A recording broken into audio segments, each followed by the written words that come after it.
સુરત ખજૂદ ખાતે ડાયમંડ બોર્સના ખુલ્લા મેદાનમાં કાર રેસિંગ કરતા ભયંકર અકસ્માત સર્જાયો હતો.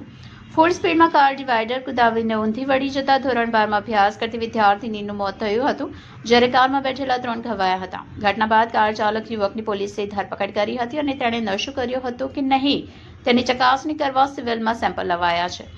હાલ કાર ચાલક યુવક વેસુમાં પોદાર રેસિડેન્સીમાં રહે છે અને તેના પિતા કાપડના વેપારી છે. ગઈકાલે બપોરે યુવક ક્રેટા કાર લઈ બિલ્ડિંગમાં રહેતા મિત્રો સાથે વેસુમાં આવેલી શિવસાગર રેસિડેન્સીમાં રહેતી ધોરણ 12ની વિદ્યાર્થીની સાથે ફરવા નીકળ્યો હતો અને ખજોદ વિસ્તારમાં ડાયમંડ બોર્સના મેદાનમાં રેસિંગ લગાવી હતી. તે સમયે કાર પલટી ખાઈ જતા યુવતીનું મોત નીપજ્યું હતું. ઘટનાને પગલે પોલીસ દોડી આવી કાયદેસરની કાર્યવાહી કરી હતી. આજે એફએસએલની ટીમ ડાયમંડ બોર્સમાં આવી હતી અને કાર સ્પીડની તપાસ કરી હતી. પોલીસ સૂત્રો પાસેથી વધુ મળતી માહિતી મુજબ એફએસએલની ટીમે કાર સ્પીડની ચકાસણી સાથે સાક્ષીઓની પૂછતાછ કરી હતી.